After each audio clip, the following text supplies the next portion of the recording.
So welcome to you all to our new appointment with Speaking from the Margins. It is a pleasure to see you and thanks to be here today with us. I am Cristina Cocola, a PhD student at Ghent University and also an affiliated student to the database of Byzantine book epigrams.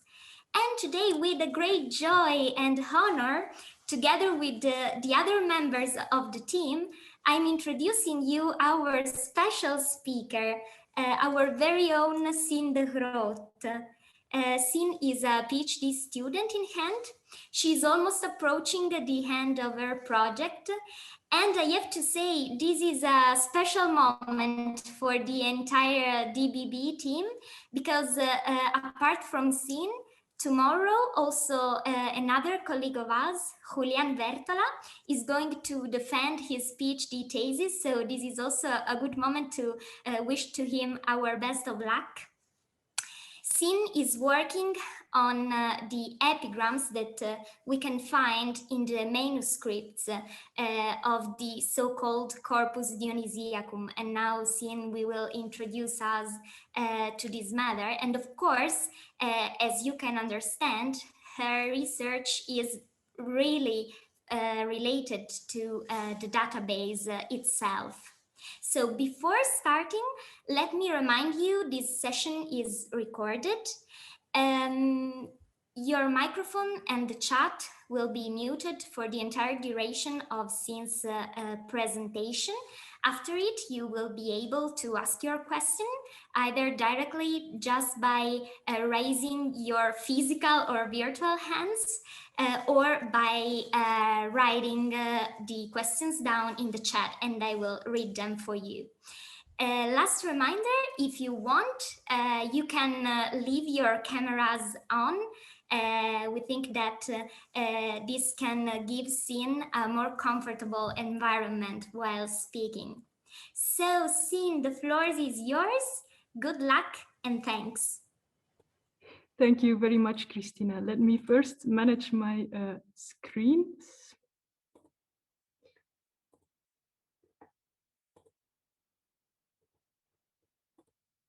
Okay, if everything is okay, you should now see my PowerPoint. Is that correct? Okay, thank you very much.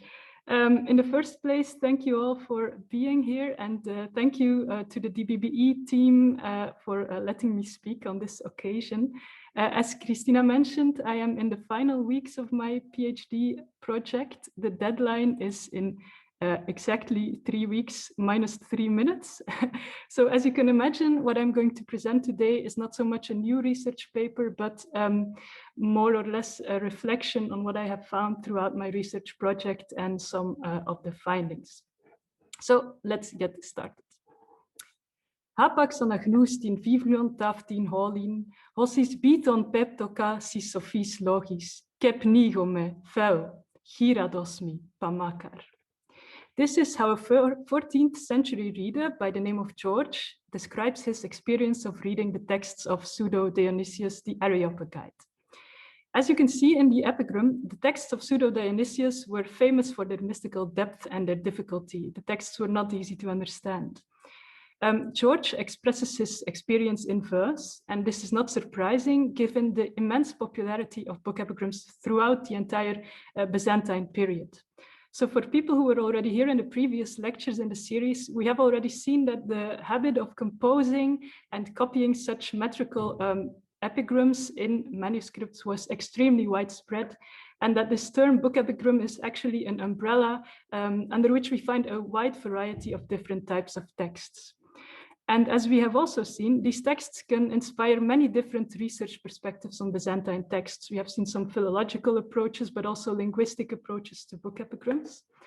And what I have what I attempt to show through my dissertation is that one of the many perspectives that can benefit from the study of book epigrams is that of medieval readership. As Guglielmo Cavallo noted in his book on reading in Byzantium, the Byzantine manuscripts that have come down to us are among the very few sources that can lead us back directly to the medieval reader. And by investigating certain codicological aspects of the book, for example, the type of script that is used, the material on which people wrote the texts, the color of ink, but also by paying attention to content that was added to the books by the readers, such as marginalia or book epigrams, we can learn to understand what people read and how they looked at their reading. And moreover, as is expressed by Herbert Hunger, the scribes who wrote the manuscripts always did so with the reader in mind. So the way in which they structured the manuscripts was intended to help readers navigate through the book and the texts contained in it. So studying these manuscripts can show us how scribes wanted to shape this reading experience for the readers. And these two perspectives were really central to my PhD thesis. So I have examined the book epigrams as sources for our knowledge of the reception of the main texts of Pseudo-Dionysius.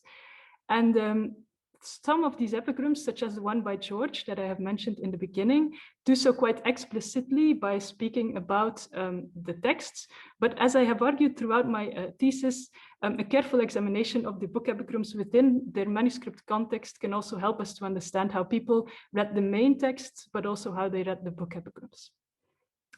So within my thesis, I have decided to study the epigrams within quite a limited corpus of texts, namely the texts of, or the manuscripts of Pseudo-Dionysius the Areopagite. The historical, so to speak, Dionysius is known to us from the Bible. In the book of Acts, the author tells us that the Dionysius was among the very first people to convert to Christianity when he heard Paul speak on the Areopagus hill in Athens. So this means that Dionysius must be situated in the 1st century in this environment of very early Christianity, and he has a close connection to Paul. But then in the late 5th or early 6th century, suddenly a corpus of writings transmitted under the name of Dionysius came into circulation. And today we know that these texts were actually written between 485 and 528, for example, because they use the texts of Proclus quite extensively, and Proclus died in 485.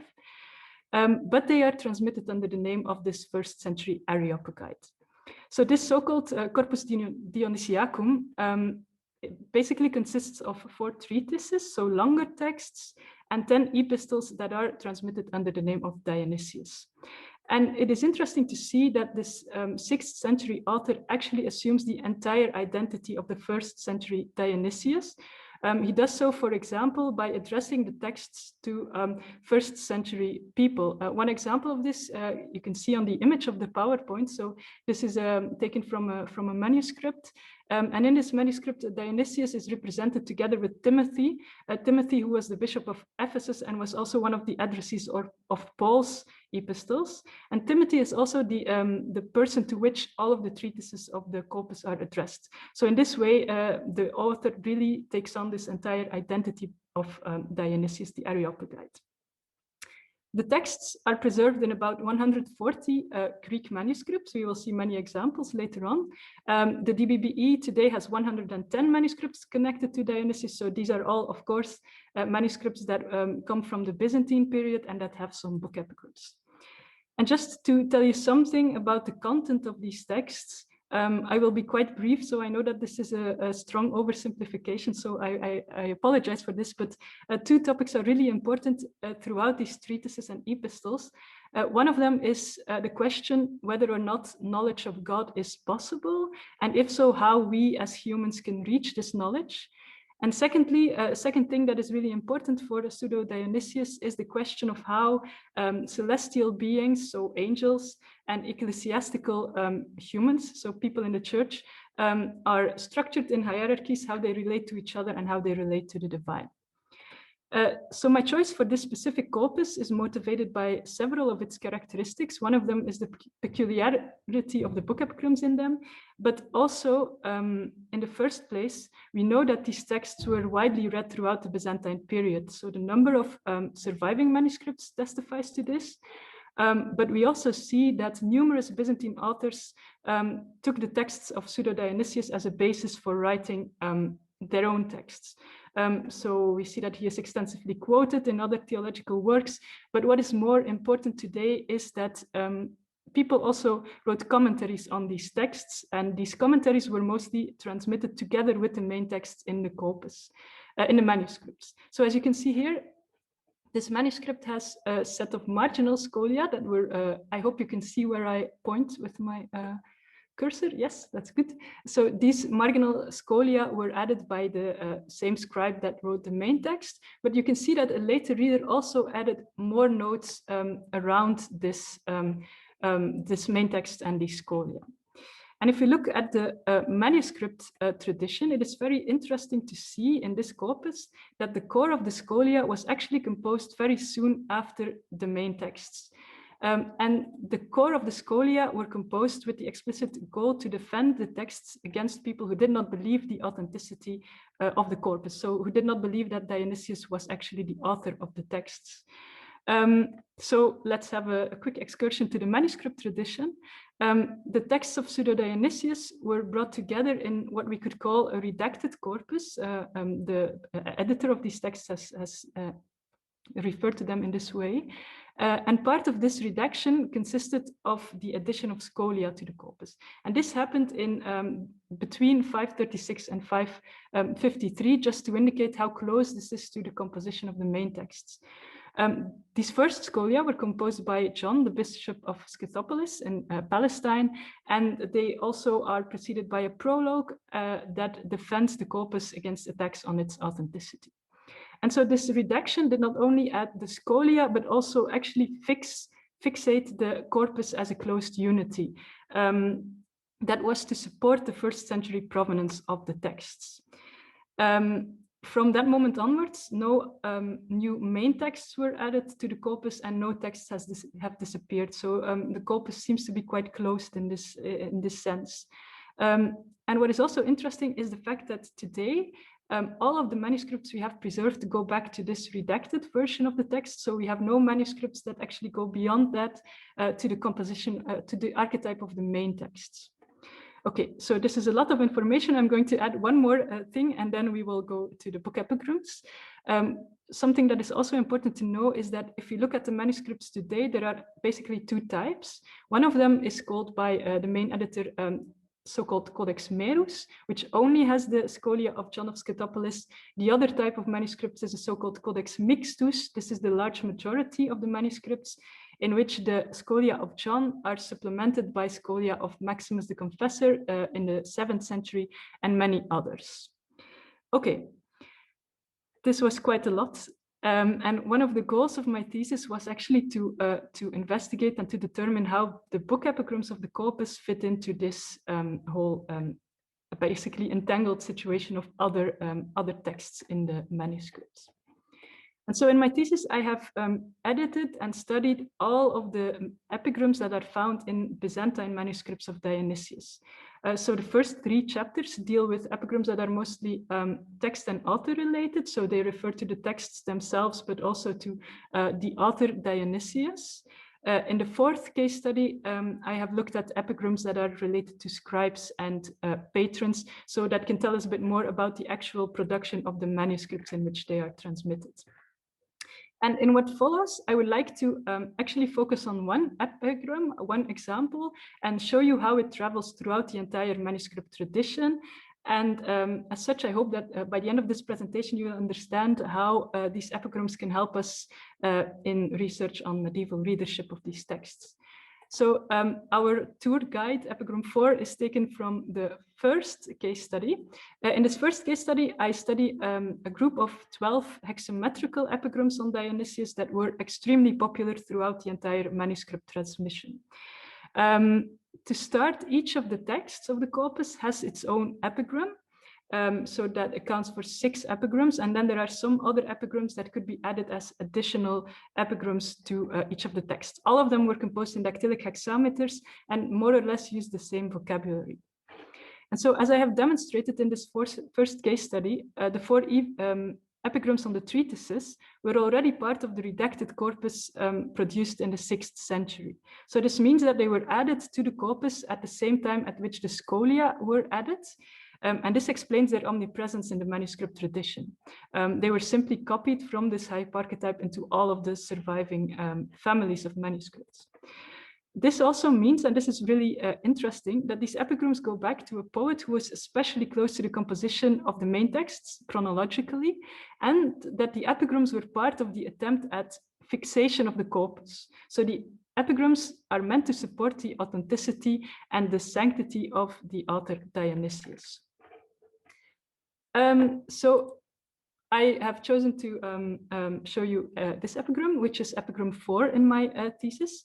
As you can see, it's in the title, it is linked to the work De Divinis Nominibus, or On the Divine Names, which is the longest treatise within the corpus. And in this text, Pseudo-Dionysius discusses the names by which we can address the divine and how we can come to knowledge of the divine through the use of these names. So as you can see, the epigram is basically quite short, only 3 verses. The text is clearly inspired by the text of De Divinis Nominibus, for example, where the poet mentions the hieronima, so the Callia hieronima, the beautiful things with divine names. And we also see that, for example, in the vocabulary, there are some references to the main text. For example, the use of the compound word zoosophies is typical of the main text. I single out this word because it will come back later. And so, as you can see, this epigram is not a very deep engagement with the main text. It's not a very, like the commentaries are, for example, that really single out certain passages and try to explain them. But still, these short epigrams are testify to the poet's understanding and reading of the corpus.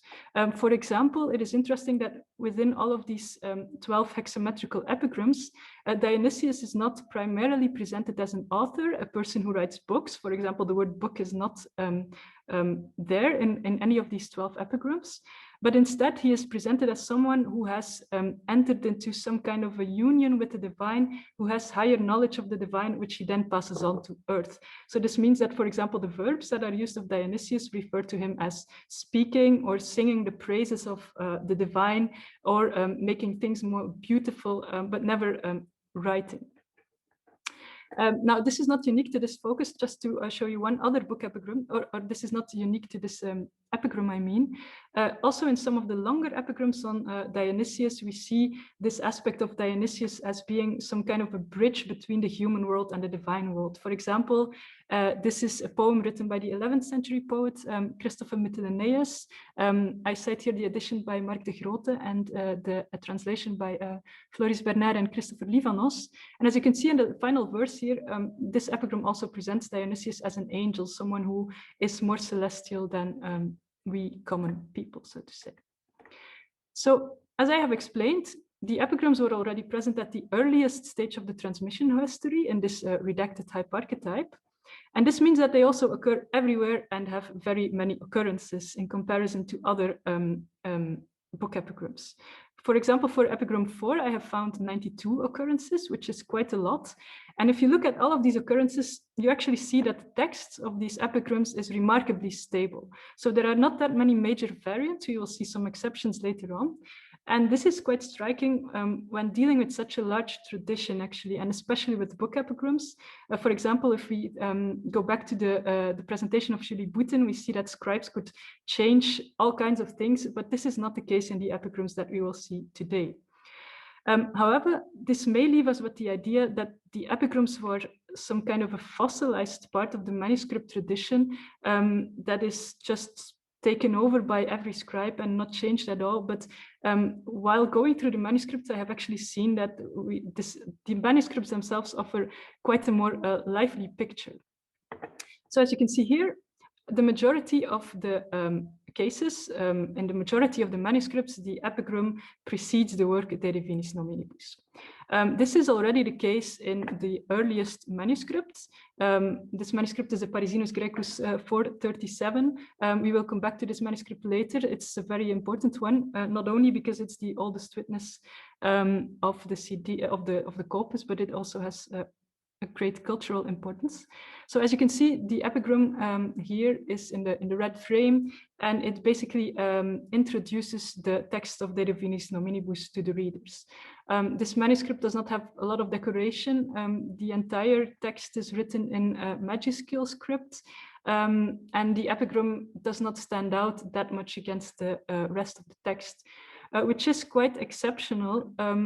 That's why I will show you now an example that is more typical of the tradition, so to speak. So this manuscript is dated to the late 10th century. And here you see that the epigram has, for example, a title that is written in a beautiful, distinctive majuscule script. We also see that each of the verses begins with an enlarged initial letter. Very often the epigrams are also written in red ink, for example. And so if we go back to the passages from Cavallo and Hunger cited in the beginning, I think you can say that scribes clearly marked out these epigrams against the surrounding texts. So they catch the eye, you can really see them immediately. This is also the case, for example, for titles, tables of content, and other paratexts like that. And so in this way, the epigram was also designed to structure the manuscript and to help the reader see that something new was about to start in the manuscript. So it really catches the eye. Of course, we can also not forget that it's written in this very highbrow meter of the dactylic hexameter. So it was also clearly meant to be something which made the manuscript page more beautiful. This also explains the beautiful decorative script of the title, for example. What we can also see is that the epigram is clearly linked by its position to the main text. So the epigram is here, the main text begins here, and in this case, the table of content of the text goes between the epigram and the beginning of the main text. Okay, so this is basically what we see in the majority of the manuscripts, but as I went through the manuscripts, I saw that there was some variation possible. For example, in this case, the epigram follows after the text of De Divinis Nominibus. And when this happens, basically the function of the epigram changes a bit, because it's not anymore a beautiful decoration that introduces the readers to the texts. Rather, it follows after the text and it signals that the text is done.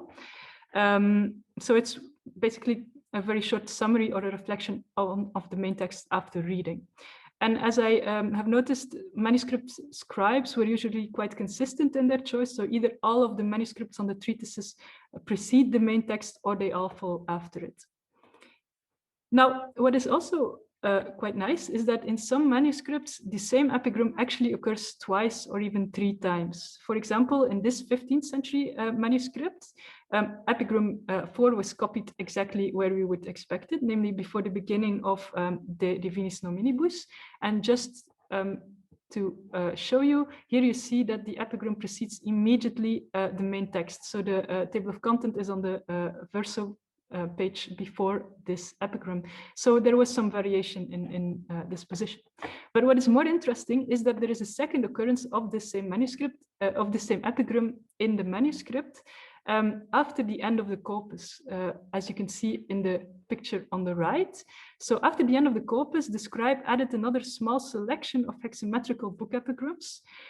So whereas in the first picture on the left, the epigram is clearly connected to the main text. In the second picture, it is basically part of a small poetic collection, and as such, it loses its connection to the main texts. And by bringing together the epigrams in such a small collection, they are no longer in their original context, connected to the main text, but they are actually more presented as poetic creations on their own that are meant to be read on their own as individual pieces of poetry. Okay, so this, I wanted to tell you about the manuscript position.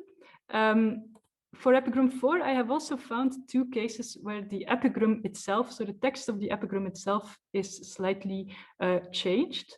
In this case, for example, this is a manuscript from Venice from the 13th century, and I have to thank our colleague Rachele Riccieri for this, because she made the picture of the manuscript.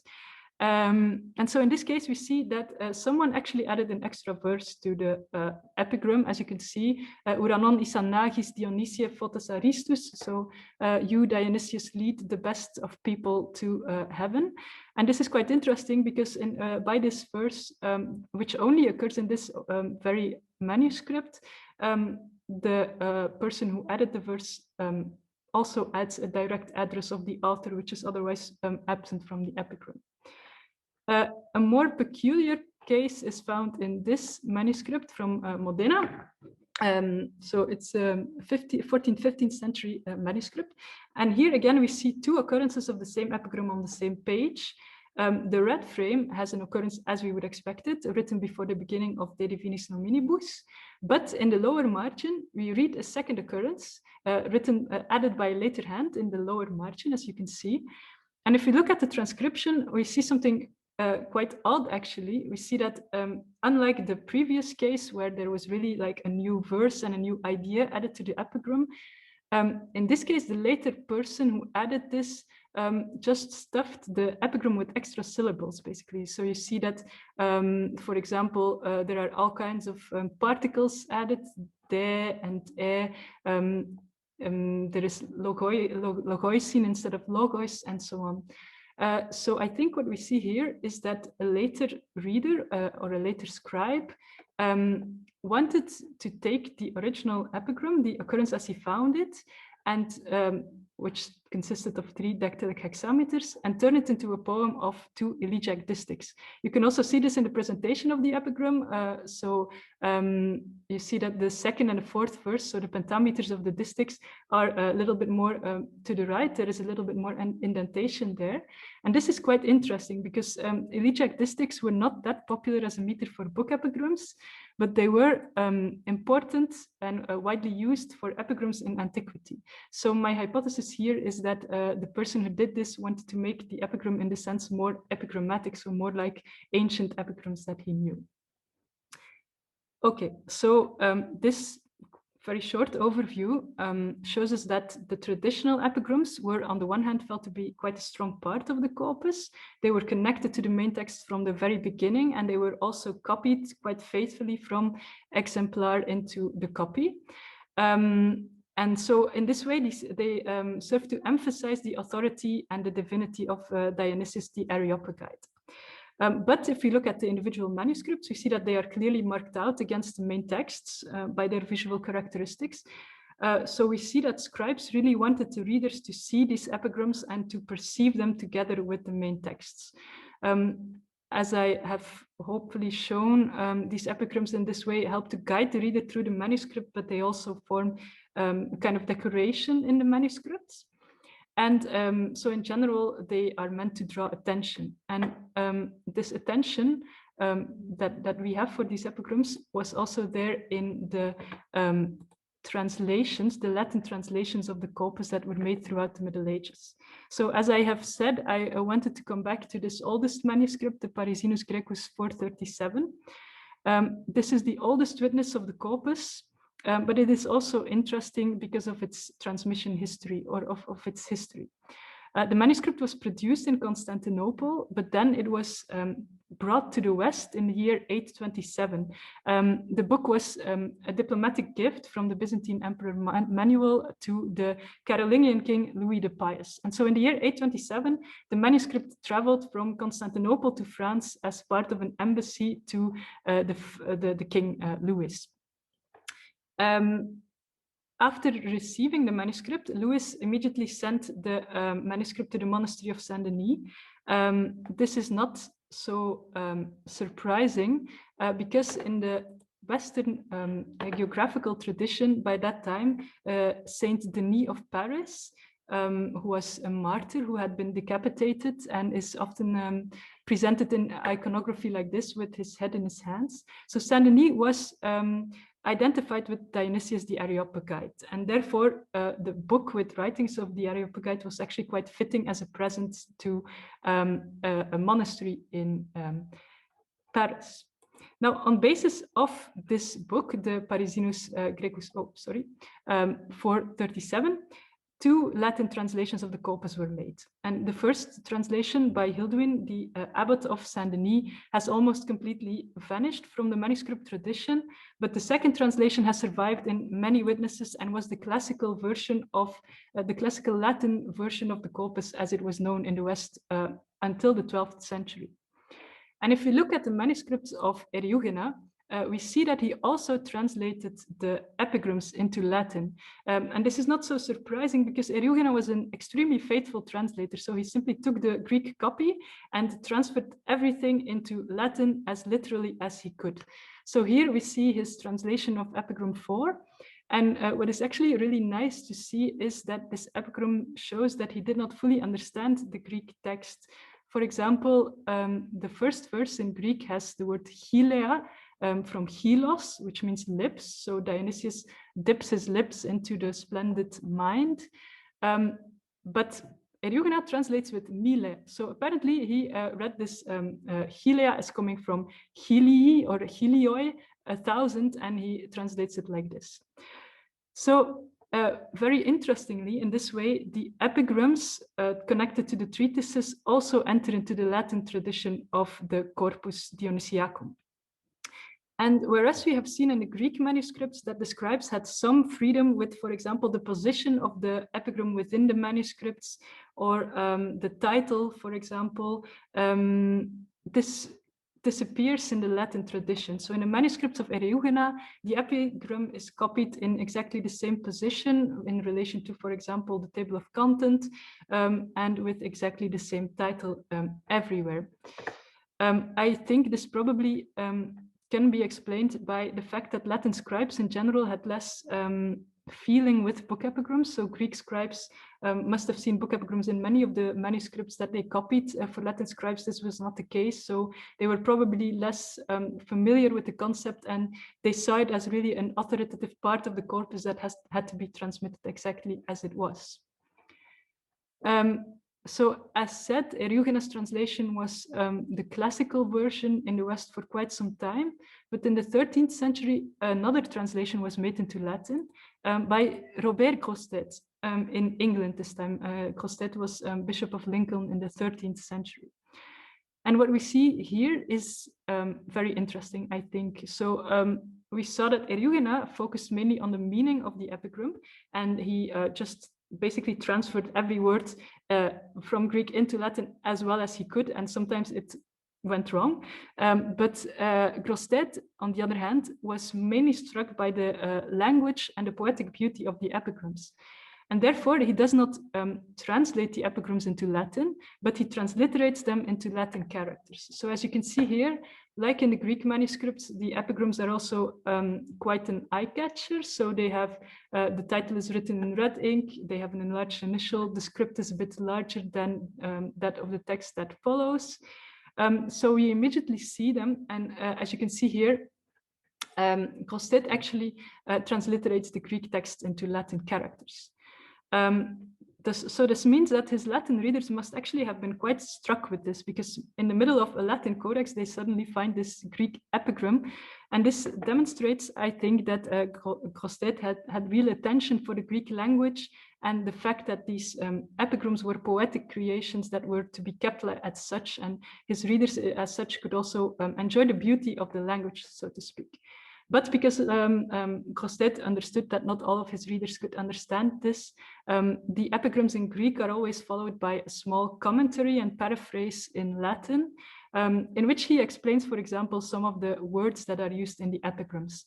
So I have drawn your attention in the beginning to the word zoosophies, which is a compound word from zoe, life, and sophos, wise. And Grostet basically does the same. So he's really fascinated by this way in which these compound words are created in the Greek text of the Areopagite, and also he explains this in his commentary.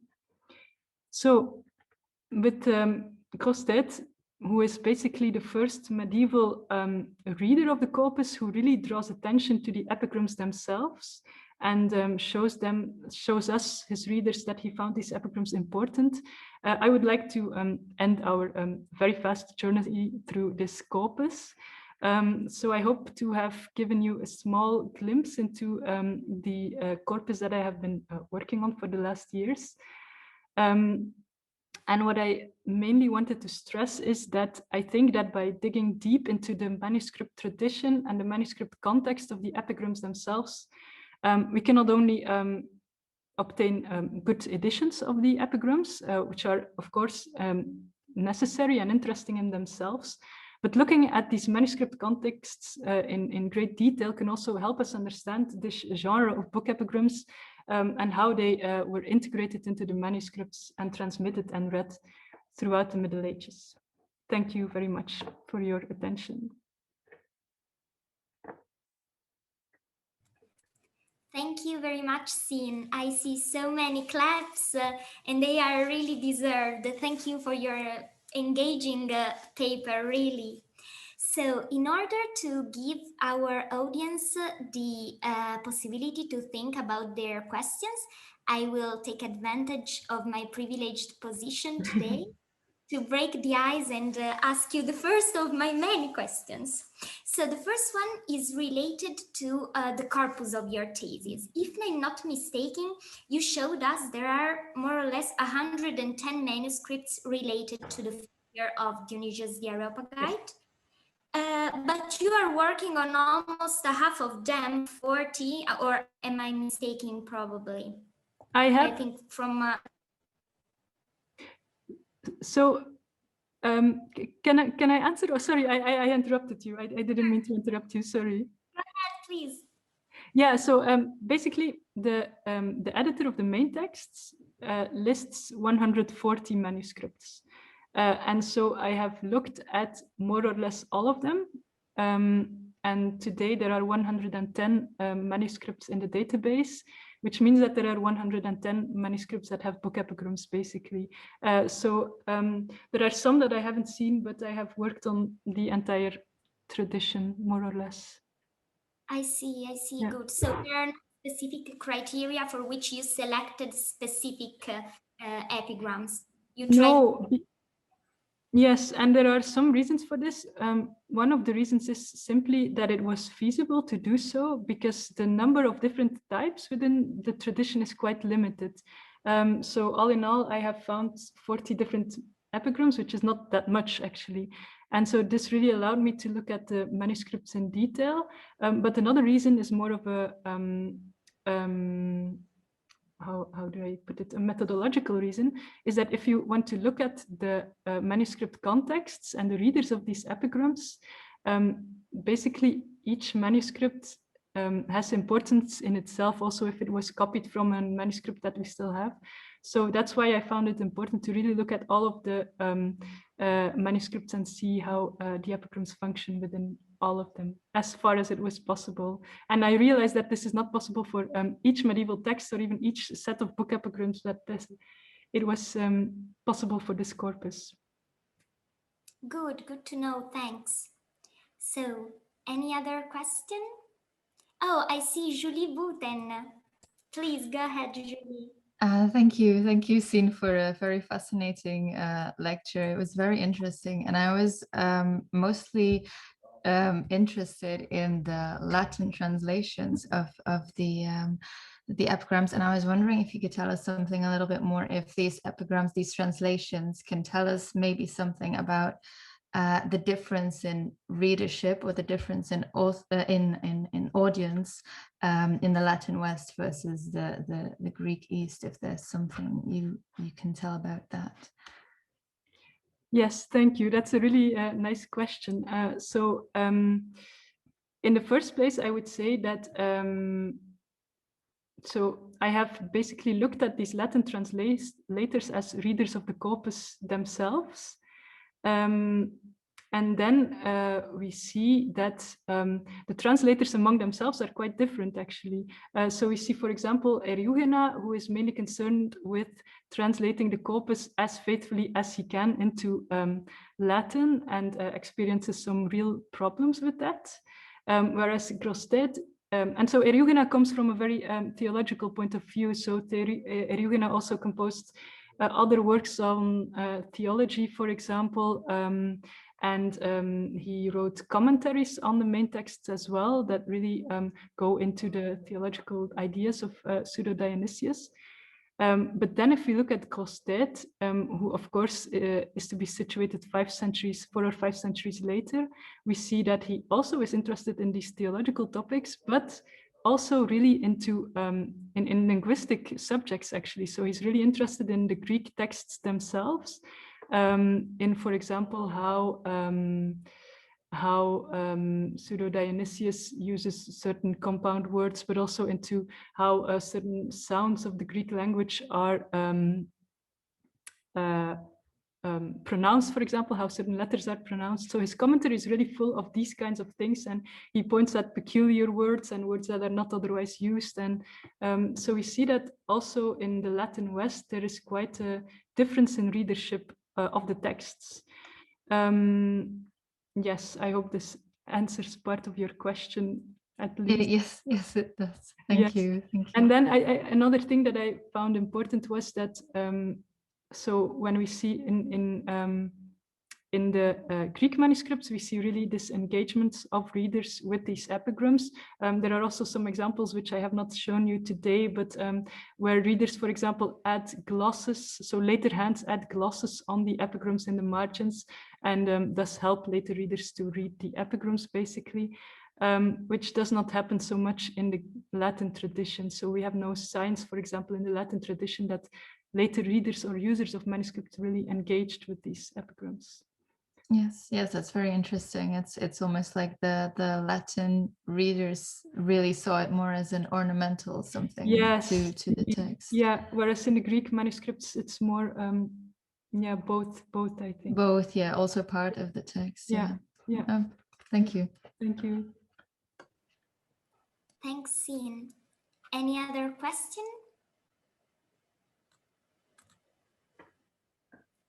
Maybe Georgi, you raise your hand. No. Sorry. Okay, Adrian Pirtea, go ahead, please. Thank you very much for a very clear presentation. I enjoyed it a lot. I have a couple of questions and maybe a comment. So the first question would be, are there any indications that these epigrams were composed by John of Scythopolis, the first scholiast? Could you say something about that? And the second question is, so I recently listened to a lecture by Garrick Allen, who was presenting manuscripts of the Apocalypse in Byzantium, and he showed that there was a specific group of manuscripts that contained the Corpus, the Dionysiacum, and the Apocalypse in the same codicological unit. And there was a discussion about whether that means anything, or if why were these two texts brought together in more than, I think it was 7 or 8 different Byzantine manuscripts. So be curious to hear about that. And the small comment would be, I'm just curious if you ever looked at the Syriac translations of the Corpus, because they are actually, the first translation is earlier than 536. So it would be interesting to see if there is any trace of epigrammatic tradition there. Thanks. Thank you very much. With regards to your first question, of course, this is difficult to say. So the question was whether there are indications that John of Scythopolis actually composed these epigrams. I would say that it is not impossible, because as I have seen, the epigrams are, so the epigrams on the treatises, these 4 oldest epigrams were already part of the 6th century redaction. So this means that they basically have to be situated and were written in the same environment as John of Scythopolis. The problem is that, of course, it's not that, we don't have that much material to compare these epigrams with. The epigrams are quite short, only 2 or 3 verses. So I would say it's not impossible, but I don't think that we can prove beyond any doubt that this was actually the case. But I do think that we can say that they come from the same background and the same phase in the transmission, that they were added with the same purpose, more or less, to the manuscripts. Your second question was about the Apocalypse. So indeed, I have seen some manuscripts in which, so maybe I should first say that in the majority of the cases, the texts of the Corpus Dionysiacum are transmitted together as a unity. So the 4 treatises and the 10 epistles usually all are present in the manuscripts. But then we see that there are some other texts with which they are sometimes combined. One example that is quite popular is, for example, the Mystagogia by Maximus the Confessor, which makes sense, of course, for numerous reasons. And Maximus, of course, was also a scholiast, or was named as a scholiast on the Corpus. I have to admit that I have not really looked into the specific question of the Corpus in combination with the Apocalypse. I remember that I have seen some manuscripts in which this was the case, but usually even in this manuscripts in which the Corpus was transmitted together with other texts, the Corpus is still presented as a unity in itself. So is, for example, the first part of the manuscript, and then the second part would have the Apocalypse. But I agree with that it would be interesting to look more at this type of questions, like how does this corpus interact with later text? Yes, go ahead.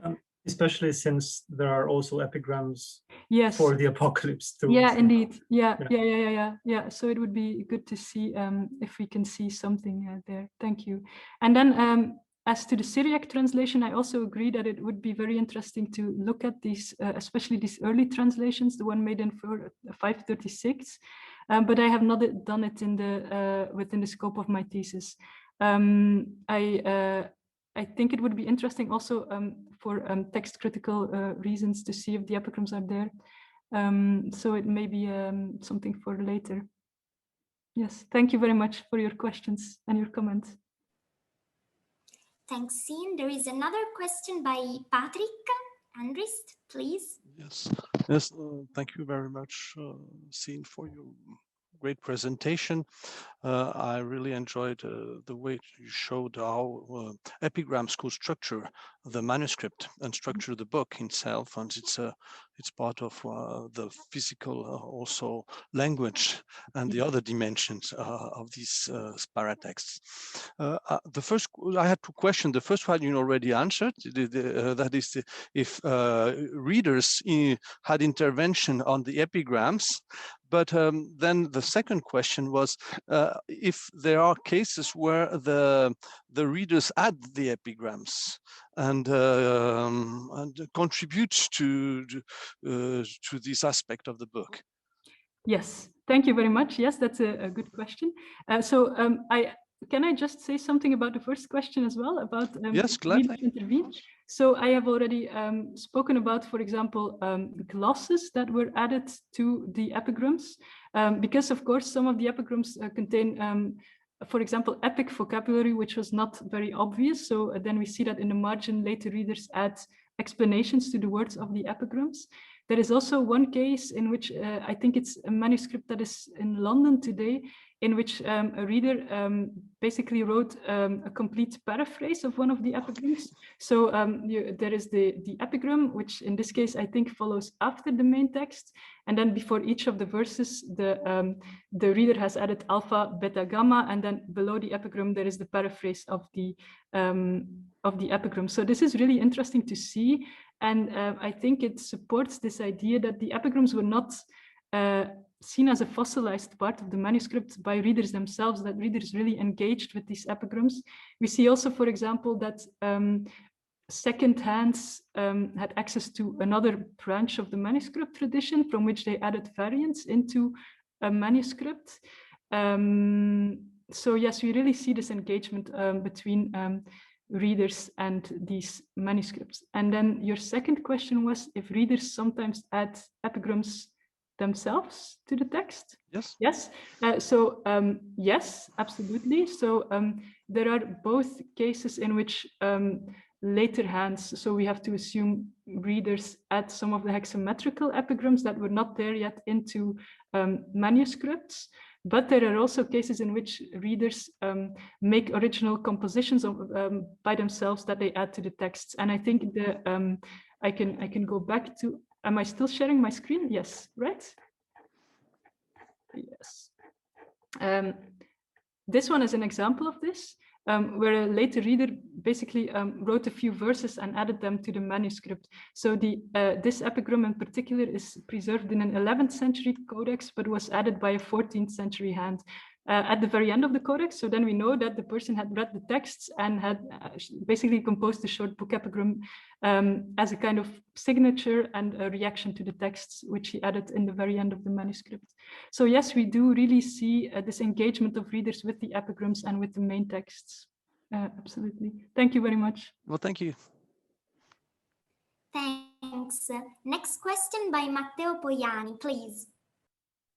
Yes, thank you very much, Sien, for this wonderful presentation. And you already have answered to my question, but I would suggest you something. It is about the Syriac version, which can be very useful. In particular, it was published 1 year and a half ago, I think in 2019, a monograph by Alberto Nigra in the collection of Ephemerides Augustinianum, that it is a monograph on John of Scythopolis. Okay. And he tries to establish a more precise how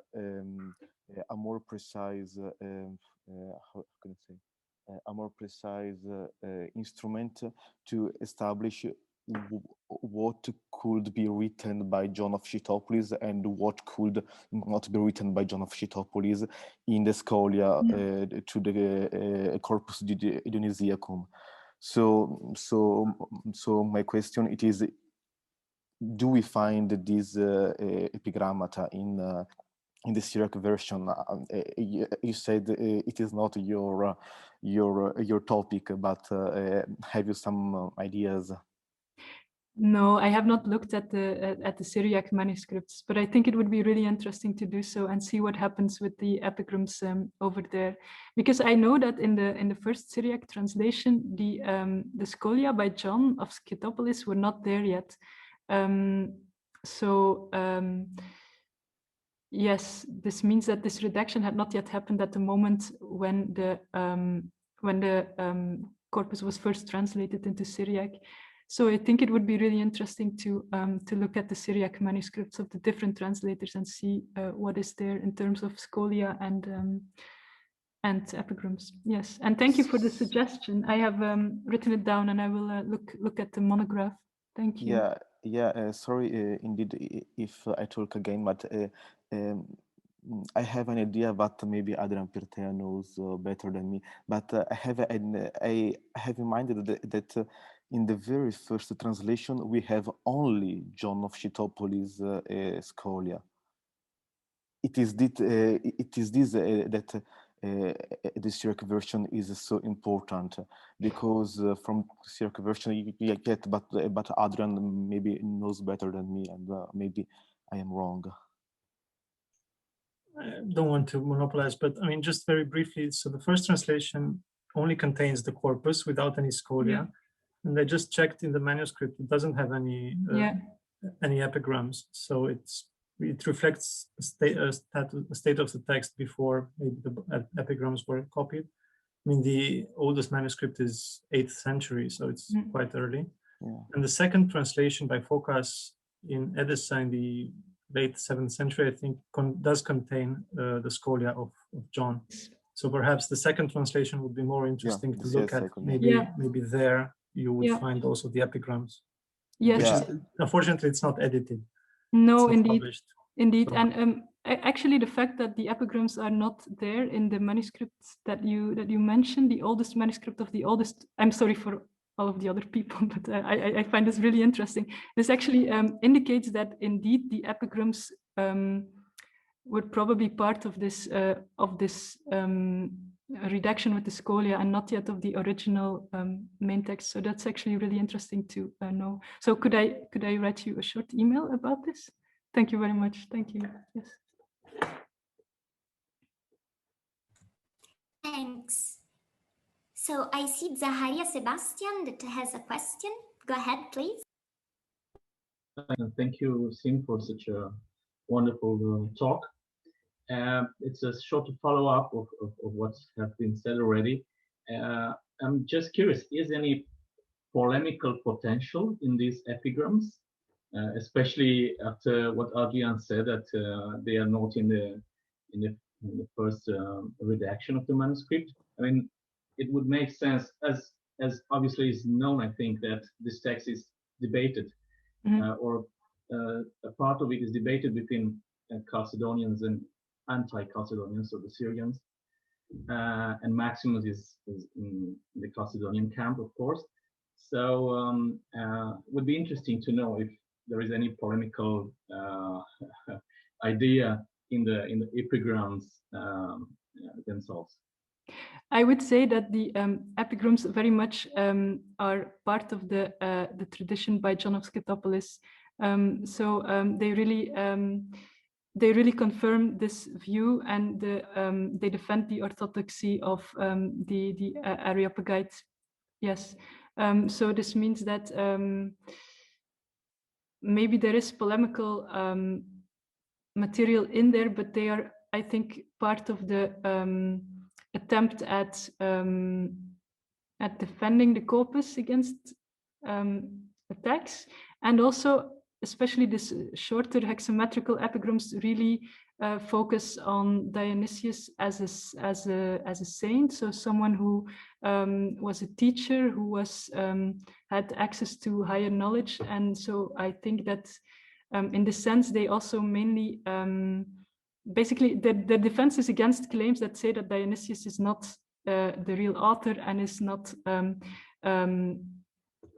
well, is not a saint, did not have the right to say what he said. So I think this is the most important message that the epigrams have, especially within this this very earliest tradition of the corpus. Thank you. Ilse, please. Hi, thank you, Sien. Hello. I have a question about these manuscripts that preserve the same epigram multiple times, for example, once before and once after the text, and had a quick look in the database at the Florence manuscript that you discussed. And I see that the epigram before the text has a title, and then the same epigram after the text does not have a title. Is this like a general phenomenon, or is this something that is specific to this manuscript? No, no, you are right. Thank you. This is indeed a general phenomenon, and I think that this, if you look at the titles, you have the database there, so you can. I have it here.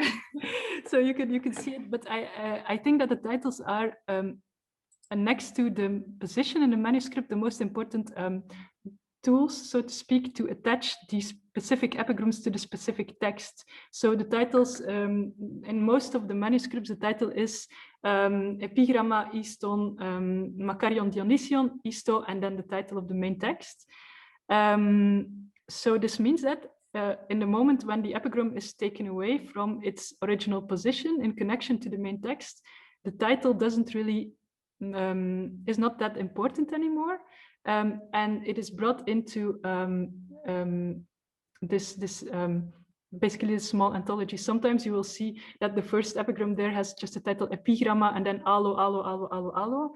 But in most of the cases in these anthologies, they don't really, or in these anthologies within the manuscripts of Dionysius, they do not have titles anymore. I have found one occurrence in a manuscript that is completely, that doesn't have any texts of Dionysius, in which, so this epigram that I presented, epigram 4 on De Divinis Nominibus, is transmitted with the title Iston Biblon Periteion Onomaton. So there the title is transmitted even though the epigram itself is not attached anymore to the main text. Okay, I hope I have answered your question. So in general, thanks. in these smaller collections of poetry, the titles are indeed gone. Yeah, because the connection with the main text is also gone. Okay, thank you. Makes sense. Thank you. Thanks, Sien. If there are no further questions, we can just thank you once again with a big clap, really. It was amazing. And thanks to each one of you for participating. We're very grateful. So our next appointment will be on the 22nd of June with a precious friend of DBB, Georgi Parpulov. The title is already promising, so I'm sure we will see again here, a typology of metrical paratext. So thank you again and have a lovely afternoon. Thank you all for being here. Bye-bye. Thank you. Bye.